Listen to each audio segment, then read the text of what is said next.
When was the last time you sat at a folding table in a church basement and ate something that a woman you barely knew had been cooking since 6 that morning?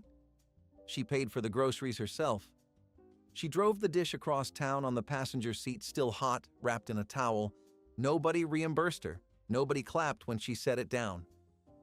Number 17 on this list has a name no other table in America would dare use, and the women who made it never flinched when they said it out loud. And the supper at number 10 should not have worked at all, because one of the main ingredients sounds like a mistake until you taste what it does. These were not restaurant meals. They were suppers carried across parking lots in aluminum pans by women who never expected to be thanked. So hit subscribe and come along, because here are 25 forgotten church basement suppers every small town brought to the table. Number 25. Swedish meatballs. Ground beef and ground pork mixed with breadcrumbs soaked in milk, a grated onion, an egg, and a pinch of allspice, rolled small and browned in a skillet before going into a pan of cream gravy. The gravy was nothing more than butter, flour, and milk stirred smooth with a little beef broth, and it turned those meatballs into something you could eat with your eyes closed and still know exactly where you were.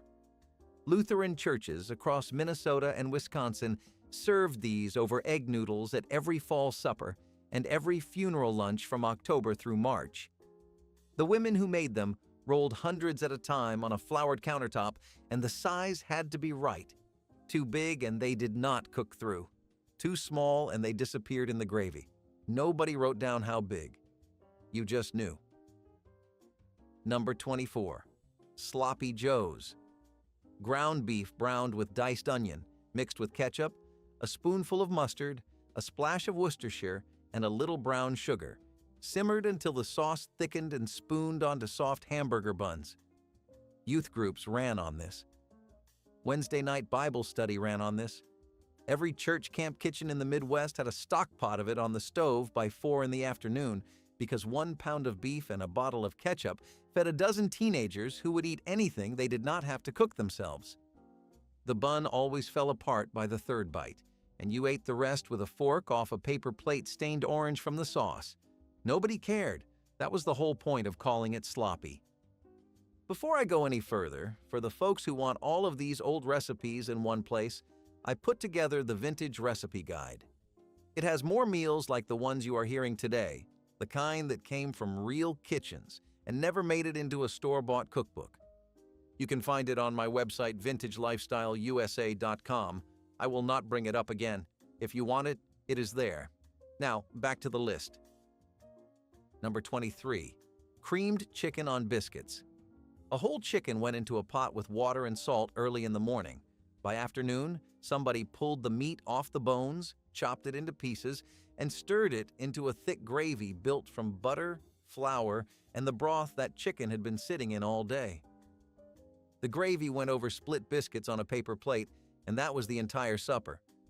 Churches in the rural South served this at Wednesday night prayer meetings because it stretched one bird across 30 or 40 plates without anybody feeling cheated. The biscuits did the heavy lifting. They soaked up everything. A woman in East Tennessee once told me she judged a church entirely by the quality of its Wednesday night biscuits. I never argued with her. Number 22. Ham loaf, ground ham and ground pork mixed together with breadcrumbs, an egg, and a splash of milk, shaped into a loaf and glazed with a mixture of brown sugar, dry mustard, and vinegar. The glaze caramelized during baking and turned the outside sticky and dark. Ham loaf was a Pennsylvania Dutch tradition that spread through Mennonite and Brethren churches across the Mid-Atlantic and into Ohio and Indiana. The women who made it usually bought the ground ham from a local butcher who knew exactly what the order was for. You sliced it like meatloaf, but it tasted nothing like meatloaf. The sweetness of the glaze against the salt of the ham made people go quiet at the table, and quiet at a church supper meant the cook had done her job. Number 21. American goulash. Elbow macaroni cooked and stirred into a skillet of browned ground beef with diced onion, canned tomatoes, and a can of tomato sauce, seasoned with garlic powder, salt, and pepper. The noodles soaked up the sauce until every piece was coated red and the whole skillet went straight into a serving dish without ceremony.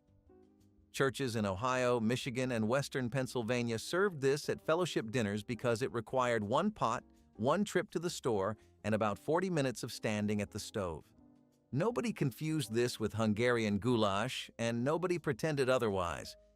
The name came from somewhere nobody could trace, and the recipe came from whatever the cook had left in the pantry after buying groceries for the week. It filled a room and it filled a plate, and nobody asked for seconds because the first helping was already too much. Number 20. Tater Tot Hot Dish. A layer of browned ground beef and diced onions spread across the bottom of a baking dish, covered with a can of cream of mushroom soup thinned with a splash of milk, topped with a single layer of frozen tater tots lined up like soldiers, and baked until the tots turned golden and the filling bubbled at the edges. This was the upper Midwest in a single pan. Lutheran churches in Minnesota, the Dakotas, and northern Iowa served it so often that some congregations had a standing rule about how many times per month it could appear on the fellowship table. Nobody enforced the rule. The dish showed up anyway because the women who made it knew that no matter what else was on the table, the tater tot hot dish was the first pan to come back empty. The church basement table was the most democratic table in America. Nobody checked your income when you walked down those stairs. Nobody asked whether you had cooked that week or eaten cold cereal standing over the sink. You sat next to the banker and across from the man who fixed your furnace, and you ate the same scalloped corn from the same serving spoon. The food never tried to impress anybody. It tried to feed everybody, and there is a difference. The women who cooked for those suppers understood something that most restaurants never figured out. A meal is not just what you put on a plate. It is what you are willing to carry across a parking lot, still hot, covered in foil, for people you may not even like. Number 19. Chicken spaghetti. In churches across Texas and Oklahoma, this dish had more aliases than a man running from the law. Some called it chicken tetrazzini. Others called it preacher's spaghetti because it showed up every single time a visiting minister came through town.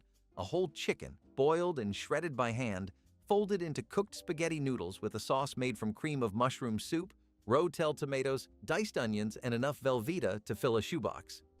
The whole thing went into a 9 by 13 pan, sometimes 2, and baked until it set up firm enough to cut into squares with a spatula. This was not Italian food. This was church food with an Italian passport. The Rotel gave it a small kick of heat, just enough to make someone at the table say they thought it was a little spicy, which in a small-town Baptist church was the equivalent of setting off a fire alarm. The women who made it always brought extra. They knew that the men would stand around the table after the meal was supposed to be over, picking at the pan with a fork, pretending they were cleaning up when they were really eating thirds. Nobody ever refused it, and nobody ever complimented it, because complimenting it would have meant admitting they cared about what was in it, and in a church basement you were supposed to be grateful for everything equally. Chicken spaghetti crossed denomination lines without effort. Methodists served it at potluck Sundays. Church of Christ congregations brought it to gospel meetings. Assembly of God churches ladled it onto paper plates at summer camp revivals where it competed for table space with fried okra, baked beans, and cornbread. It survived every decade from the 1950s through the 1990s because the ingredients never got expensive and the recipe never got complicated. One chicken, one box of spaghetti, one block of Velveeta. Feed the whole church. Number 18. Scalloped potatoes with ham. Peeled potatoes sliced thin, layered in a baking dish with cubes of leftover ham, diced onion, and a white sauce poured over each layer before the next went on top. The sauce was butter, flour, and milk, nothing more, and it baked down into the potatoes until the edges of the dish turned brown and crusty and the center stayed soft and creamy. Churches served this the week after Easter and the week after Christmas, because every woman in the congregation had a leftover ham bone sitting in her refrigerator and no plan for it. One ham bone and 5 pounds of potatoes fed the entire Wednesday night crowd, and the dish came out of the oven looking like somebody had spent all day on it when the truth was closer to 20 minutes of slicing and 1 pour of sauce. Number 17. Funeral potatoes. Frozen shredded hash browns mixed with cream of chicken soup, sour cream, shredded cheddar, diced onion, and melted butter, spread into a baking dish and topped with crushed cornflakes tossed in more butter. The whole thing baked until the cornflake crust turned golden and the filling bubbled underneath. The name came from the fact that this dish appeared at every funeral luncheon in the Mountain West and the Upper Midwest without fail. A death in the congregation meant three things: flowers on the altar, a card in the mail, and funeral potatoes on the fellowship table by noon. Mormon congregations in Utah and Idaho served them so often that the dish became a cultural shorthand for grief, generosity, and casserole engineering all at once. Nobody flinched at the name. Calling them funeral potatoes was not disrespectful. It was accurate. Number 16. Salmon loaf. A can of pink salmon, drained and picked clean of skin and bones, mixed with breadcrumbs, an egg, diced onion, a squeeze of lemon, salt, and pepper, shaped into a loaf and baked until firm. Some cooks poured a white sauce over the top before serving. Others sliced it plain and let people decide for themselves. Churches in New England and the Pacific Northwest served this during Lent when meat was off the table, and the budget for fish was whatever a can of salmon cost at the grocery store. The loaf held together well enough to slice with a spatula, and the lemon cut through the richness of the fish just enough to keep it from tasting heavy. It was never the most popular dish at the table, but it was always gone by the end of the night, eaten quietly by the people who remembered it from their mother's kitchens. Number 15. Tuna noodle casserole. 2 cans of tuna, a bag of wide egg noodles, a can of cream of mushroom soup, a cup of frozen peas, and a handful of crushed potato chips on top. Everything went into one dish, and it baked until the chips browned and the sauce thickened around the noodles. Methodist and Presbyterian churches served this on Wednesday nights so regularly that some congregations could have set the calendar by it. The women who brought it never apologized for the canned tuna because the whole recipe depended on it. Fresh fish would have fallen apart. The canned version held its shape in the casserole and tasted exactly the way people expected it to taste, which in a church basement was more important than tasting good. The potato chips on top were not optional. They were structural. Nobody ever got paid to cook for a church supper. The women who showed up at the kitchen at 6 in the morning on a Wednesday did not clock in. They did not submit receipts. Most of them bought the ingredients with their own grocery money and never mentioned it at the table. Cooking for the church was not a job. It was a duty that disguised itself as generosity. The same 8 or 9 women rotated through the kitchen year after year, and if one of them got sick, another one covered without being asked. They never called it a system. They called it what needed to happen. The food came out on time every single week because the women who made it treated failure as something that happened to other churches. Number 14. King Ranch chicken casserole. Shredded chicken layered with torn corn tortillas, diced green chilies, diced onion, and a sauce made from cream of mushroom soup, cream of chicken soup, canned tomatoes, and shredded cheddar, built up in layers like a lasagna and baked until it bubbled through and the cheese on top turned golden and pulled into strings when you cut it. The name came from the King Ranch in South Texas, though nobody on that ranch ever claimed the recipe. The dish spread through Baptist and Church of Christ congregations across Texas in the 1960s and 1970s, carried in casserole dishes by women who got the recipe from a neighbor who got it from her sister-in-law, who got it from a church cookbook printed by a ladies' auxiliary in San Antonio. By the time it reached Oklahoma and Arkansas, half the ingredients had changed, but the name stayed the same, because calling something King Ranch gave it a weight that calling it chicken tortilla casserole never could. The tortillas softened in the sauce during baking and turned into something closer to pasta than bread, and the green chiles gave it a warmth that sat at the back of your throat without burning. In a church basement full of cream of something casseroles, this one stood out because it tasted like somebody had been to Texas and come back with proof. The men always reached for it first, and the women who made it always acted surprised when the pan came back empty, though none of them were surprised because it came back empty every single time. Nobody ever brought home leftovers of King Ranch chicken. The pan came back scraped clean, and the woman who carried it to the car held it by one hand because it weighed nothing at all. Number 13. Pork and sauerkraut. A pork roast set on top of a bed of sauerkraut in a roasting pan, covered and baked for hours until the meat pulled apart and the sauerkraut turned soft and sweet from the drippings. German and Czech congregations across the Midwest served this on New Year's Day and at fall harvest suppers. The combination of the sour cabbage and the rich pork was an acquired taste, and the people who had acquired it never bothered explaining it to the people who had not. You either grew up eating it or you stood in line for something else and wondered what you were missing. The churches that served it never apologized for the smell, and the ones that did not serve it never understood what all the fuss was about. Number 12. Chili con carne. Ground beef, canned kidney beans, diced onion, canned tomatoes, chili powder, cumin, and garlic simmered together in a stock pot for an hour and ladled into bowls with a sleeve of saltine crackers on the side. Churches served this at fall festivals, harvest suppers, and every fundraiser chili cook-off from September through February. The recipe changed from cook to cook and from church to church, but the argument over whether beans belonged in it stayed exactly the same. In Texas churches, the beans were out. In Ohio churches, the beans were in. In Indiana churches, somebody always brought both versions, and the congregation split down the middle like it was a vote on the new hymnal.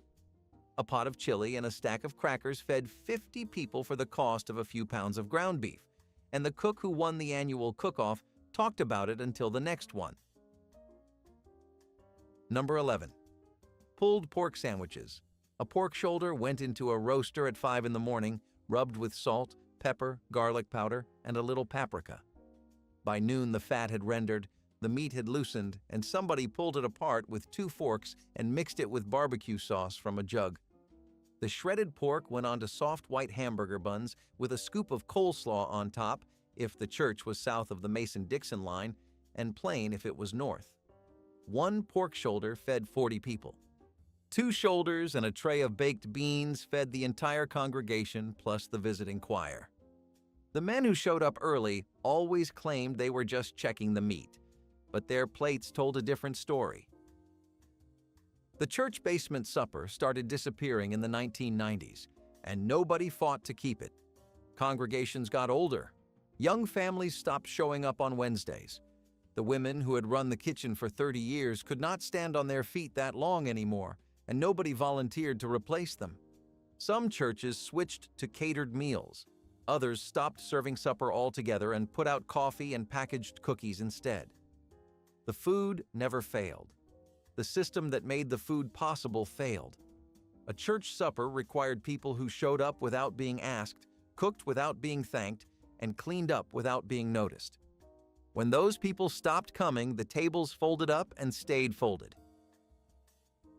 Number 10. Barbecue meatballs. Ground beef rolled into balls the size of a walnut, browned in a skillet, and then dropped into a slow cooker filled with a sauce made from grape jelly and bottled chili sauce, stirred together until it melted into something that tasted like no single ingredient in it. The grape jelly sounds like a prank until you taste the result.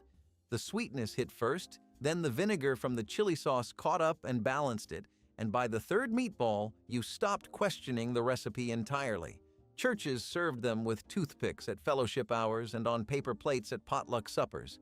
The slow cooker stayed plugged in on the table all evening, and people came back to it the way they came back to the coffee pot without thinking about it. One batch made enough for the whole room, and the pot always came back empty. Number 9. Green bean casserole. 2 cans of green beans, 1 can of cream of mushroom soup, and a container of crispy fried onions on top. That was the whole recipe.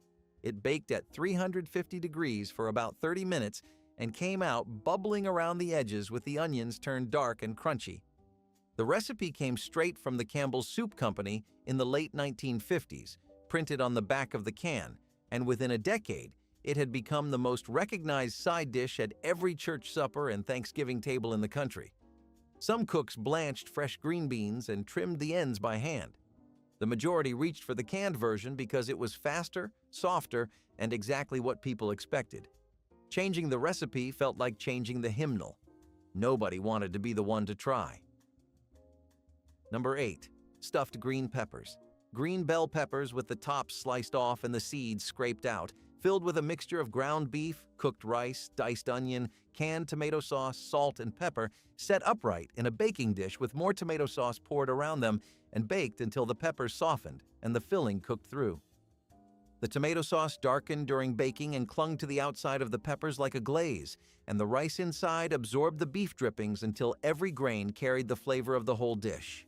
Churches in the Rust Belt and the Great Lakes region served these at fall harvest suppers when the gardens were still producing, and somebody always showed up with a bag of green peppers too big to use at home. The cook who made them had to choose the peppers carefully. They needed to stand upright on their own in the pan, and the ones that leaned got propped against the ones that did not. Nobody cut them in half. That was a home kitchen shortcut. In a church basement, the peppers stood whole on the plate, and you ate them with a knife and a fork like they deserved the effort. The filling inside was the same ground beef and rice mixture that showed up in a dozen other dishes on the church table, but something about eating it out of a pepper made it feel like a different meal entirely. The pepper itself turned sweet during baking, and the first bite through the skin released a rush of steam and tomato and beef that caught you off guard every single time, even if you had been eating them since you were old enough to sit at the table. Number 7. Lima bean casserole.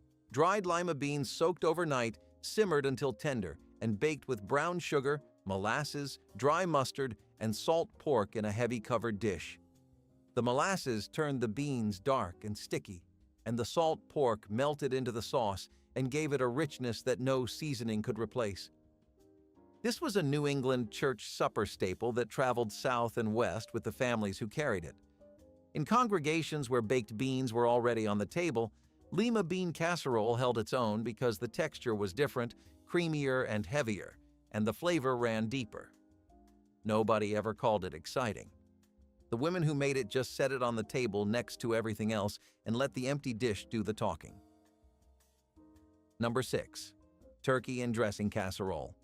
Leftover turkey shredded and mixed with homemade cornbread dressing, sage, onion, celery, and enough turkey broth to hold it together, pressed into a baking dish and baked until the top crusted over. This was Thanksgiving dinner compressed into a single pan, and churches served it during the weeks after the holiday when every freezer in town was full of turkey nobody wanted to look at again. The casserole made it new. The sage came through on every bite, and the cornbread soaked up the broth until it turned dense and savory. Churches in the South kept this on the rotation from November through January without apology. One pan solved the leftover problem for an entire household, and the woman who brought it always said she was just trying to use up the bird. Number 5. Ham salad sandwiches. Leftover ham ground through a hand-crank meat grinder, mixed with mayonnaise, sweet pickle relish, a little mustard, and diced celery, spread thick on white bread and cut into triangles on a paper plate. Churches served these at ladies' luncheons, after funeral receptions, and every summer potluck where the kitchen was too hot to turn on the oven. The meat grinder did all the work. It turned a dry leftover ham into something creamy and spreadable, and the relish gave it a sweetness that cut through the salt. The sandwiches sat on a tray covered in plastic wrap, and by the time the line reached the end of the table, the tray was half empty. The women who made them always made twice as many as they thought they needed, and they were always right to. Number 4. Bierach. A ball of yeasted bread dough rolled flat, filled with a scoop of seasoned ground beef and cabbage cooked together with onion, folded shut, and baked until golden. German-Russian Mennonite churches in Kansas and Nebraska served these at fall suppers and mission fundraisers, stacked on sheet pans still warm from the oven. The dough sealed in the filling so tight that you could hold one in your hand and eat it walking across the parking lot without losing a drop. Every family had a slightly different fold, and the women in the kitchen could tell whose bierach was whose just by looking at the seam. Making enough for a church supper meant rolling and filling 100 or more, and the kitchen started early, with the dough rising before dawn and the filling cooked and cooled by the time the first hands showed up to help. Number 3. Broccoli cheese soup. Chopped broccoli simmered in chicken broth until soft, then stirred into a base of butter, flour, and milk with a block of Velveeta melted in until the whole pot turned thick and smooth. It ladled out slow and heavy and sat in the bowl without moving. Churches served it with rolls or crackers during Lent and on cold Wednesday nights when the budget did not stretch to meat. The Velveeta melted without a single lump, and it tasted the way people expected cheese soup to taste. The women who used it never apologized for it, because the pot came back empty every single time, and an empty pot at the end of the night does not need a defense. It needs a ride home. Number 2. Church spaghetti supper. Ground beef browned with onion and garlic, stirred into canned tomato sauce with a little sugar, oregano, and salt, simmered on the stove while somebody boiled 10 pounds of thin spaghetti in the biggest pot the church owned. The sauce went into a roasting pan, the noodles went into another, and the congregation served themselves at a table covered in a paper tablecloth with a basket of garlic bread and a bowl of grated Parmesan from a green can. This was the single most common fundraiser meal in American church history. Spaghetti suppers paid for new hymnals, youth group mission trips, organ repairs, and roof patches from coast to coast. The ticket cost a few dollars, and the meal tasted like every other spaghetti supper you had ever attended. And that was exactly why people showed up. Nobody came for a surprise. They came for the same noodles, the same sauce, and the same room full of people they had been eating with for years. Number 1. Chicken and dumplings. A whole chicken simmered in salted water for hours until the meat fell off the bone, pulled apart by hand and set aside while the broth stayed on the stove. Then strips of dough made from flour, shortening, and a little of that same broth, rolled flat and cut into pieces, dropped one at a time into the simmering pot. The dumplings swelled and turned soft and silky, and the broth thickened around them until a ladleful sat on the plate like a meal that had decided to stay.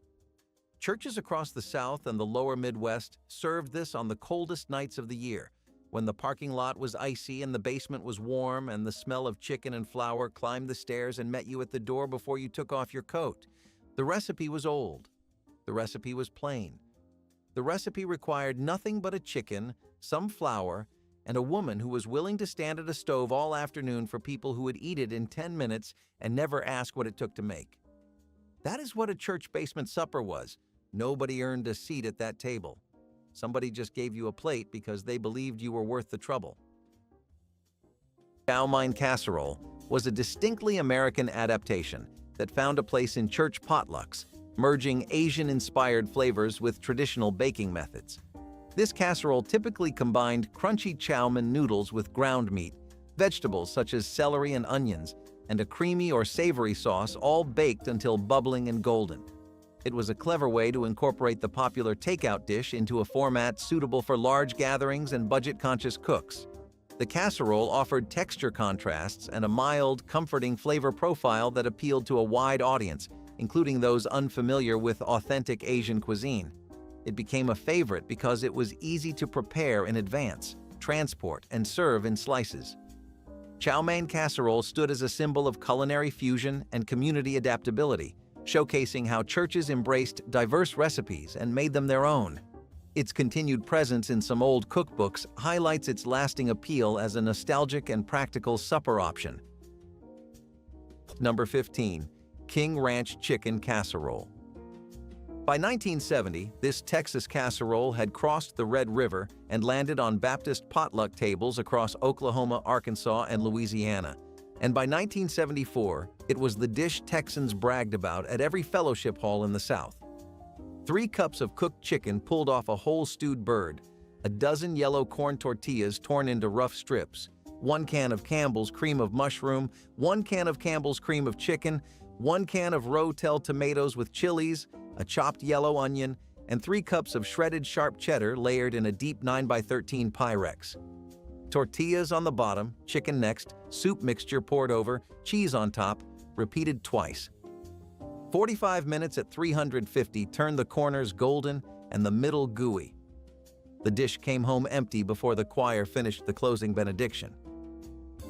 Persimmon pudding was the autumn dessert that appeared at church harvest suppers when wild persimmons ripened on trees throughout the South and Midwest. Gathering the fruit required patience. Persimmons picked before the first frost would pucker mouths with astringent bitterness. But frost-kissed fruit turned honey-sweet and soft enough to push through sieves. Churchwomen processed the pulp together, sharing labor and gossip while filling mason jars for winter baking. The pudding itself was dense, almost custardy, flavored with cinnamon and nutmeg, baked until the top caramelized while the interior stayed moist. Served warm with cream or cold the next day, persimmon pudding connected congregations to the land and to ancestors who had eaten the same fruit from the same trees for generations. What made persimmon pudding precious was its scarcity, appearing only briefly each year. This was survival knowledge disguised as supper, reminding people that nature provided for those who understood. Creamed chipped beef on toast without beef was a clever adaptation of a classic budget-conscious dish in church kitchens that needed to stretch ingredients.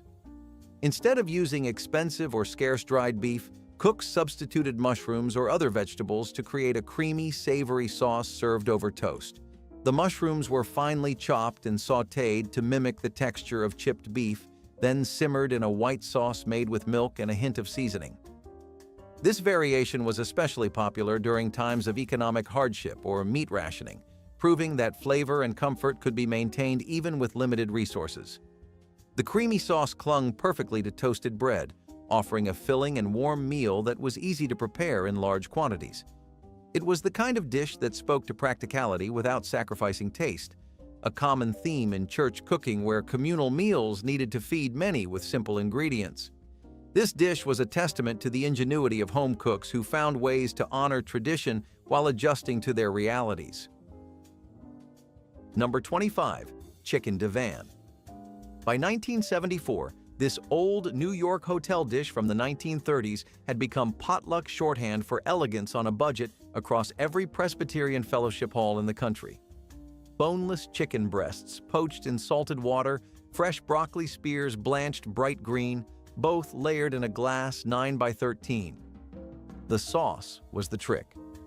1 can of cream of chicken soup, 1 cup of mayonnaise, a squeeze of lemon juice, and a generous shake of curry powder for that golden color, topped with shredded sharp cheddar and a crown of buttered breadcrumbs. 40 minutes at 350, turn the top into a bubbling crust. Served hot, the dish felt just fancy enough for the deacon's wife to bring. Burgundy stew was the Sunday dinner centerpiece at churches where immigrant families brought old-world cooking traditions to American fellowship halls. Tough cuts of beef were browned in batches, then simmered for hours with onions, carrots, and potatoes in a rich broth deepened with tomato paste and whatever wine the family could spare. The long cooking time transformed cheap, sinewy meat into fork-tender pieces that fell apart at the slightest pressure. Churchwomen would start the stew Saturday evening, letting it simmer through the night so flavors could meld and deepen by Sunday morning. The aroma would fill entire church basements, drawing families toward the fellowship hall before services even ended.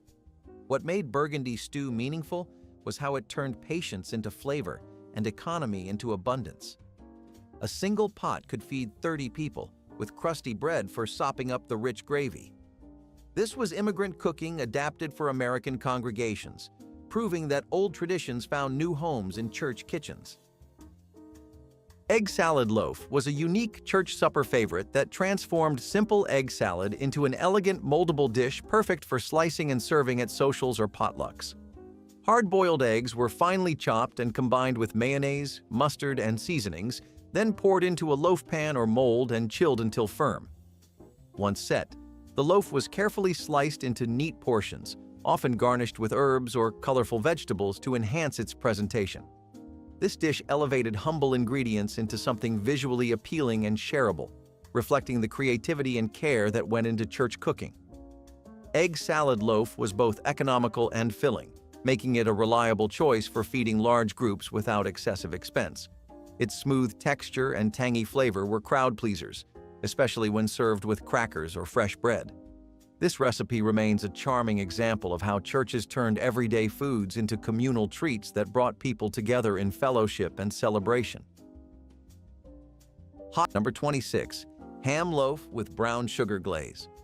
Across the Bible Belt, butchers sold a ground ham and pork mix in waxed paper specifically for this loaf, and the Saturday morning butcher line backed up to the parking lot ahead of any church supper Sunday. 2 pounds of the mix, 1 egg, a cup of crushed saltines, a half cup of milk, and a teaspoon of dry mustard pressed into an oblong loaf pan. The glaze was where the dish earned its place. Brown sugar packed tight, 2 tablespoons of yellow mustard, a splash of vinegar, and a few cloves stuck into the top like a Christmas ham. The glaze caramelized in the oven until it cracked under the spatula. Sliced thick and laid out on a Corelle platter with the wheat pattern, the loaf disappeared faster than the ham itself. Lutheran women in Pennsylvania Dutch country made it best.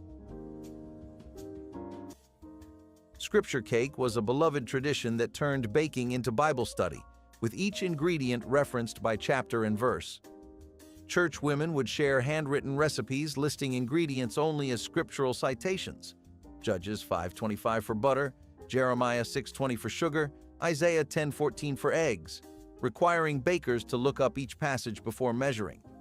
The resulting cake was dense, spiced with cinnamon and nutmeg, studded with figs and raisins mentioned throughout the Old Testament. Making scripture cake became a teaching tool for Sunday school classes, with children racing to find verses while mothers measured and mixed. What made this tradition meaningful was how it wove faith directly into everyday nourishment, reminding families that sustenance came from both physical and spiritual sources. The recipe cards were treasured and passed between generations, often tucked into family Bibles alongside birth and death records. Creamed peas and carrots offered a smooth and comforting option that was often found on church supper tables, as either a side or a main dish for those seeking lighter fare. The vegetables were gently cooked and then enveloped in a rich, creamy sauce, typically made from butter, flour, and milk or cream. This dish emphasized simple ingredients elevated through careful preparation to create a velvety texture that was both nourishing and satisfying. It was popular in congregations where vegetable gardening was common, making fresh peas and carrots readily available during growing seasons. Its sweet and savory balance appealed to a wide range of tastes, making it a crowd pleaser at potlucks and social gatherings. The creaminess made the vegetables feel indulgent while still being wholesome, providing comfort during colder months or as a gentle accompaniment to meat dishes. Creamed peas and carrots exemplified how church kitchens focused on creating inviting, hearty meals with modest ingredients that encouraged fellowship and warmth at every table. Number 21. Funeral potatoes. In Latter-day Saint Relief Society kitchens across Utah and southern Idaho, the Women's Auxiliary served this dish after every memorial service held in a stake center, and that is exactly how it earned the name. By 1972, the recipe had crossed state lines into Baptist and Methodist circles across the Mountain West and Plains. 2 pounds of frozen cubed hash browns, 1 can of cream of chicken soup, 2 cups of sour cream, 2 cups of shredded cheddar, a half cup of melted butter, a half cup of chopped onion, and a teaspoon of salt. Stirred in a deep blue Pyrex mixing bowl, topped with crushed cornflakes coated in another 1/4 cup of butter. The cornflake topping browned in 40 minutes and made a sound when the serving spoon broke through. Grieving families ate it warm from paper plates in the church gymnasium. The dish stayed on potluck rotation long after the funerals ended. Chicken divan casserole was a mid-century potluck favorite that found a special place in church supper traditions. This creamy casserole combined tender-cooked chicken with broccoli florets, all smothered in a rich cheese sauce before being baked to perfection. Its appeal lay in its comforting blend of protein and vegetables, making it both filling and nourishing. The dish often included ingredients like mayonnaise or cream of mushroom soup to achieve the desired creaminess, showcasing the popular convenience foods of the time. Chicken divan was especially popular in community meals because it could be made ahead and served warm or at room temperature, ideal for large groups. The casserole reflected a shift towards more elaborate dishes in church cookbooks, incorporating newer food products while still emphasizing affordability and shareability. Its widespread popularity made it a staple on church tables across America, symbolizing the growing influence of convenience cooking blended with traditional values of hospitality and fellowship. Number 19. Sloppy Joes for the crowd. In 1969, the Manwich can hit grocery shelves, and by 1975, it had taken over Sunday school suppers from the Carolinas to the Pacific Northwest. 5 pounds of ground chuck browned in a heavy stock pot over medium heat, 2 large cans of Manwich sauce stirred in until evenly coated, a chopped yellow onion softened in the grease before the meat went in, and a tablespoon of brown sugar at the end to round the edge of the tomato. The whole pot simmered for 40 minutes with the lid cracked while the buns warmed in the oven. 100 Wonder Bread hamburger buns from the day-old rack at the A&P, spooned hot onto buns wrapped in foil and stacked in a cardboard box. Children ate 2 each and asked for thirds. The grease soaked through the napkins and stained the paper plates pink. Methodist meat pie was the practical answer to feeding large crowds economically, stretching small amounts of ground beef into hearty slices that satisfied working families. Church women would brown inexpensive ground beef with onions and simple seasonings, then spread the mixture into large sheet pans lined with homemade biscuit dough. A second layer of dough covered the top before baking until golden, creating individual portions that could be served without plates or forks if necessary. The beauty was in the portability. Men could eat standing in fellowship halls between services. Children could carry portions outside without messes. Each church had its own variations, some adding canned tomatoes for moisture, others folding in leftover vegetables. The pies appeared at Wednesday night suppers, funeral receptions, and building fund dinners where economy mattered more than elegance.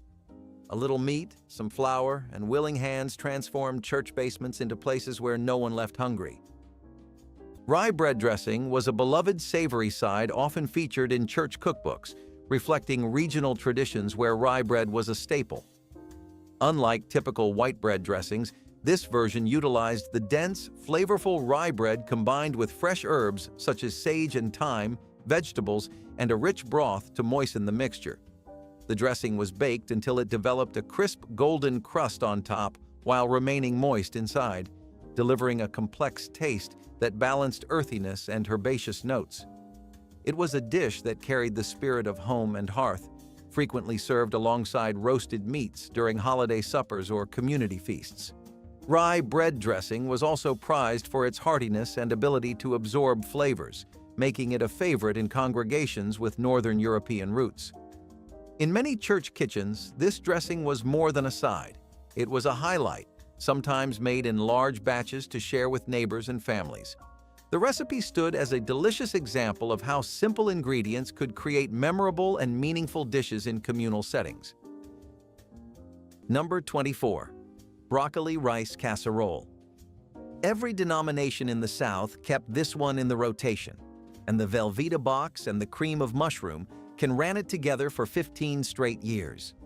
2 10-ounce boxes of frozen chopped broccoli thawed in a colander, 3 cups of cooked minute rice still warm from the pot, half a pound of Velveeta cubed into small squares, 1 can of Campbell's cream of mushroom soup, a half cup of milk, and a stick of melted butter stirred until everything turned the same warm yellow and pulled together. The casserole baked in a battered Pyrex 8x8 that someone's mother gave them at a wedding shower. Buttered Ritz crackers crushed over the top went into the oven during the last 10 minutes. The dish came out bubbling at the edges and golden across the middle. Poke salad with bacon was the springtime dish that appeared on church tables when families emerged hungry from winter's preserved foods and craved fresh greens. Pokeweed grew wild throughout the South, sending up tender shoots each March that provided the first edible greens of the season before gardens produced anything. The preparation required knowledge passed through generations. Young poke leaves had to be boiled in multiple changes of water to remove toxins that made mature plants dangerous. Churchwomen who understood these techniques gathered poke together, processing large batches for community meals. The cooked greens were then fried with bacon drippings and crumbled bacon until wilted and richly flavored. Served alongside cornbread, poke salad delivered vitamins and minerals that winter-weary bodies desperately needed while connecting congregations to foraging traditions. This was survival knowledge disguised as supper, reminding people that nature provided abundance for those who understood where to look. Oyster stew was often the dish of choice in colder months, cherished for its rich, creamy texture and subtle ocean flavor. Traditionally made with either canned or fresh oysters, this stew brought a sense of warmth and comfort to church suppers, especially during holidays or special occasions. The oysters were gently simmered in a milk or cream-based broth, often seasoned with a bit of onion, celery, and sometimes a dash of nutmeg for depth. This simple yet elegant dish was both affordable and filling, making it perfect for large gatherings. Though oysters might seem like a luxury today, canned oysters were widely accessible and a practical choice for many communities. The stew was typically served with warm, crusty bread for dipping, rounding out the meal. Its creamy richness offered a satisfying alternative to heavier meat-based dishes, especially in congregations that observed fasting or preferred lighter fare. Oyster stew was more than just a recipe. It was a tradition carried across generations, often featured in handwritten church cookbooks passed down as treasured family heirlooms. It represented not only nourishment, but also a shared history of resourcefulness and simple pleasures in communal dining. Number 20. Frito corn salad. By 1973, Texas Baptists had carried this one north on the highway and east into Louisiana, where it landed on potluck tables next to the deviled eggs and never left.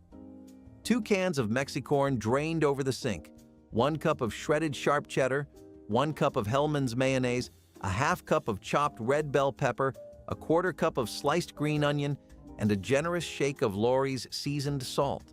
Stirred together in a yellow Tupperware bowl with the lid burped tight, refrigerated overnight, and a full bag of regular Fritos crushed in only at the moment of serving. The crunch had to stay. Add the chips too early, and the salad turned to corn mush by the time grace was said. Children scooped it with extra Fritos straight from the bag. Teenagers came back for thirds. Adults pretended not to notice and refilled their own paper plates twice. Funeral potatoes earned their somber name by appearing at nearly every bereavement meal across rural America, becoming the dish mourners most expected and appreciated.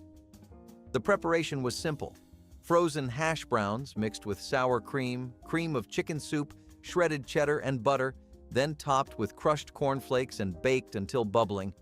The casserole required no skill beyond stirring and could be assembled quickly when grief allowed no time for cooking. Church women kept the ingredients on hand specifically for death, knowing the phone could ring any day with news requiring immediate response.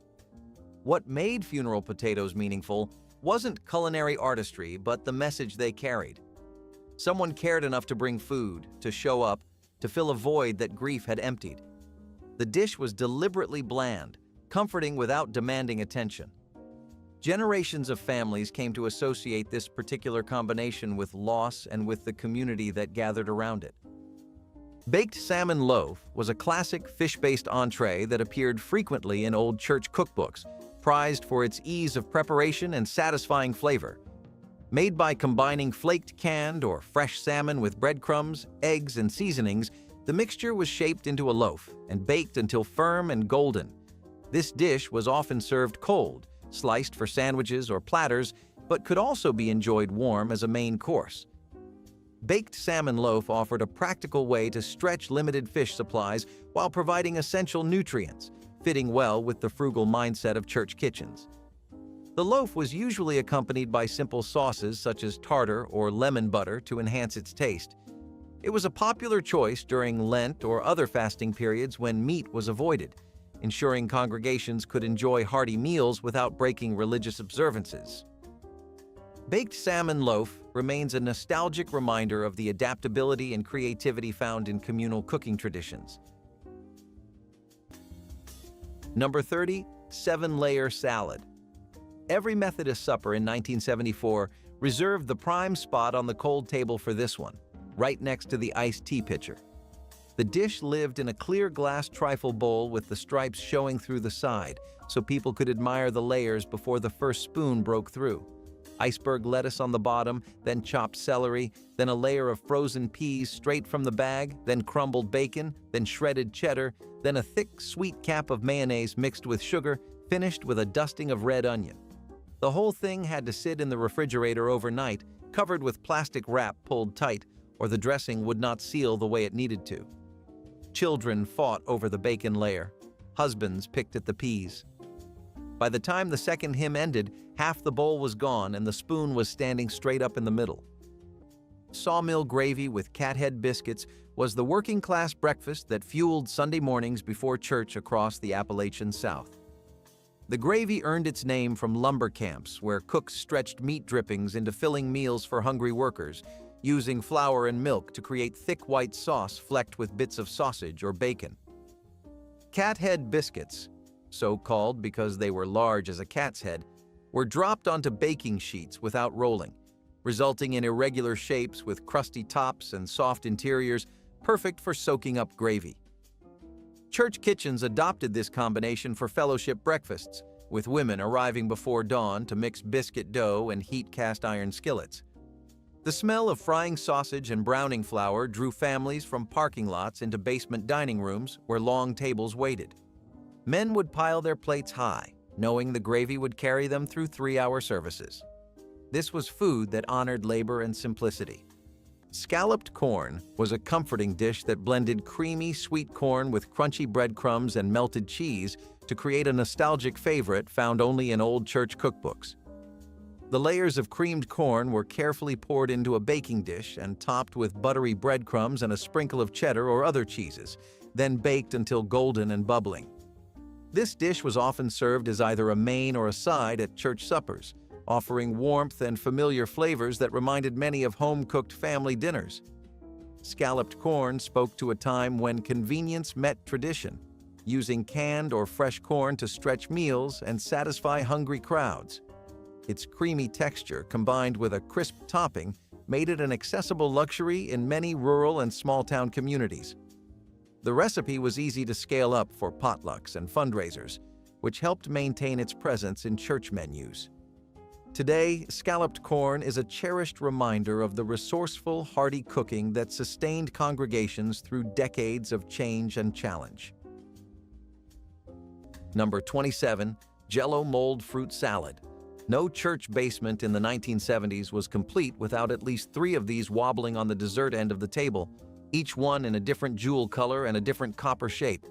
Lime Jell-O was the base of choice, mixed with a can of crushed Dole pineapple, a cup of small curd cottage cheese, and a tub of Cool Whip folded in slow so the green stayed light and the texture stayed cloud-like instead of dense. The whole thing went into a copper bundt mold greased with Crisco and chilled for at least 8 hours, preferably overnight. Some women added chopped pecans. Some added shredded carrot, which sounds wrong now but tasted exactly right then alongside the cottage cheese. The mold turned upside down on a chilled plate with a warm dishcloth wrapped around the outside to release the suction. If it held its ring, the maker walked taller all afternoon. If it collapsed, someone whispered about it on the drive home. Ham loaf with pineapple glaze was the dressed-up main dish that church women prepared when occasions demanded something fancier than everyday suppers allowed. Ground ham mixed with ground pork, breadcrumbs, eggs, and milk was shaped into loaves, then baked under a sticky sweet glaze of brown sugar, mustard, and crushed pineapple. The combination of salty, smoky ham with tropical sweetness created a flavor profile that felt celebratory, perfect for Easter dinners and homecoming suppers. The glaze caramelized as it baked, creating glossy surfaces that made modest ingredients appear festive. Church kitchens made multiple loaves simultaneously, feeding congregations of 100 or more from dishes that required only grinding, mixing, and patience. What made ham loaf meaningful was how it elevated everyday ingredients into celebration food through technique and presentation rather than expense. Families requested ham loaf for special birthdays, knowing its appearance signaled that the event mattered. Mock tuna salad casserole was a practical and budget-friendly alternative found in church kitchens where canned tuna might not have been readily available or was too costly. Instead, cooks substituted canned chicken or other affordable meats, combined with pasta or rice, and enveloped in a creamy, seasoned sauce. This casserole offered all the comfort of a classic tuna salad casserole, but with ingredients adapted to the constraints of the pantry. It was typically topped with breadcrumbs or crushed crackers for a crunchy finish before baking. The dish was easy to prepare in large batches, making it ideal for feeding groups during church socials or fundraisers. Mock tuna salad casserole highlighted the resourcefulness of home cooks who sought to preserve familiar flavors while making adjustments for availability and cost. Its enduring popularity in old church cookbooks illustrates how adaptability and tradition coexisted in community meals, ensuring everyone could enjoy a hearty, satisfying supper, regardless of circumstance. Number 23. Watergate salad. This is the green fluff salad on the list that arrived in nearly every Tupperware bowl that decade. General Foods published the recipe in 1975 under the original name Pistachio Pineapple Delight, designed specifically to sell the brand new instant pistachio pudding mix that had just hit grocery shelves. The recipe took 6 minutes. 1 packet of Jell-O pistachio pudding mix, 1 20-ounce can of crushed pineapple with the juice, 1 tub of Cool Whip, 1 cup of miniature marshmallows, and a half cup of chopped pecans. No cooking, no baking, just stir and chill. The salad turned a soft pale green that women called nuclear mint behind closed kitchens. It traveled in a yellow Tupperware bowl with the seal-burped lid. Chicken bog was the great equalizer at church gatherings throughout the Carolina Lowcountry, a one-pot rice dish that could feed a congregation on pennies. The preparation began with a whole chicken simmered until the meat fell from the bones, creating a rich broth that would later cook the rice. Cooks would shred every bit of meat, including the dark pieces most people ignored, then return it to the pot with long-grain rice, onions, and generous black pepper. The dish cooked slowly until the rice absorbed the broth and became sticky, with chicken distributed throughout. What made chicken bog special was its democracy. Every spoonful contained the same humble abundance regardless of who held the plate. Church ladies competed quietly over whose bog had the best consistency. Families brought their largest pots to fellowship halls where the smell of simmering chicken announced that community was about to happen. Mock duck loaf was a staple in many church kitchens when meat was either too expensive or unavailable. Made primarily from textured vegetable protein or seasoned gluten, this loaf was a clever vegetarian alternative that gave congregations a sense of indulgence without breaking budgets.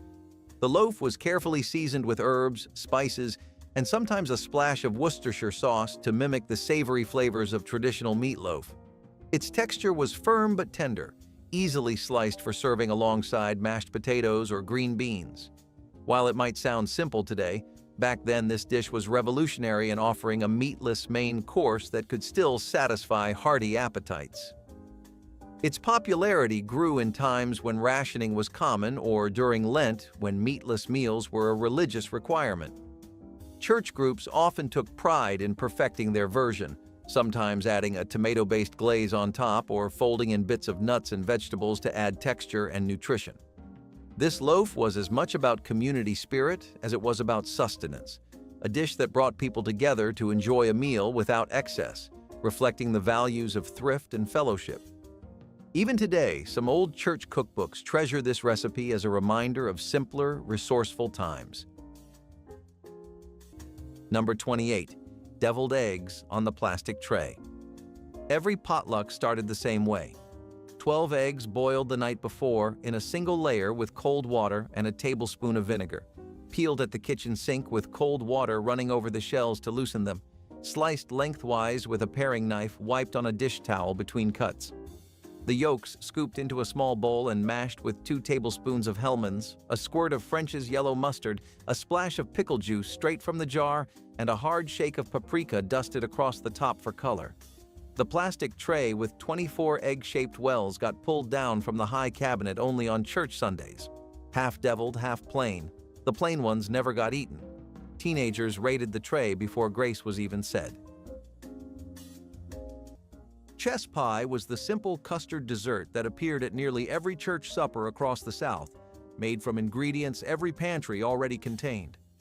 The filling required only butter, sugar, eggs, and a splash of vinegar or buttermilk to create a silky custard that set firm when baked in a flaky crust. Some versions added cornmeal for texture, others a touch of vanilla, but the base remained remarkably consistent across generations and congregations.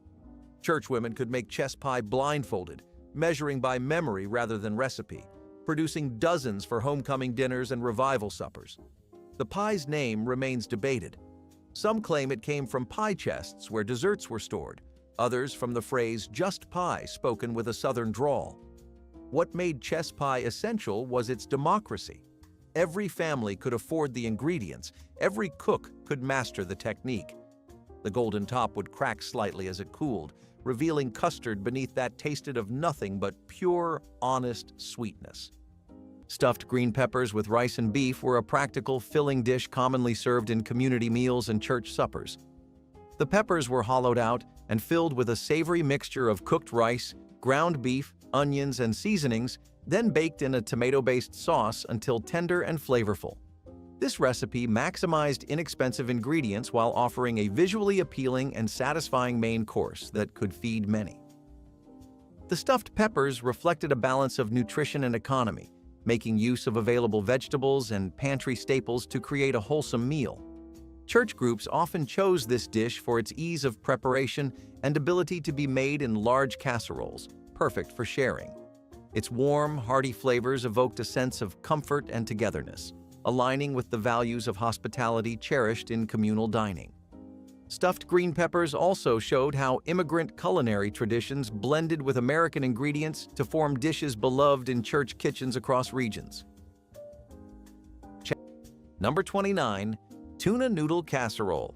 In 1934, Campbell's released the cream of mushroom soup that would carry this dish for 4 straight decades, and by 1974, it was still the spine of every basement supper in the Midwest. Egg noodles boiled soft, 2 cans of chicken of the sea drained over the sink, 1 can of cream of mushroom, a splash of milk, frozen peas folded in cold, and a topping of crushed potato chips or Ritz crackers pressed across the surface. The recipe took 11 minutes to assemble and 40 to bake. Lutheran ladies in Minnesota knew it by heart. So did the Presbyterian wives in Iowa and the Disciples of Christ circles in Kansas. The dish traveled well from station wagon to fellowship hall because the noodles soaked up the soup on the drive over. Nothing got soggy, nothing leaked, and the bottom of the pan came home scraped clean every single Sunday. Eggplant Parmesan casserole made its way into church suppers as a hearty, satisfying dish that stood apart from the usual potluck fare.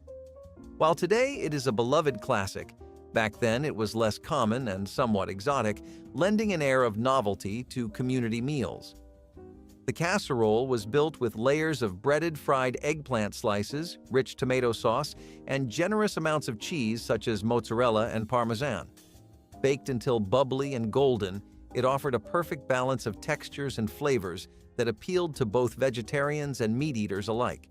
This dish was especially popular in churches with Italian or Mediterranean heritage, reflecting regional tastes brought by immigrant communities.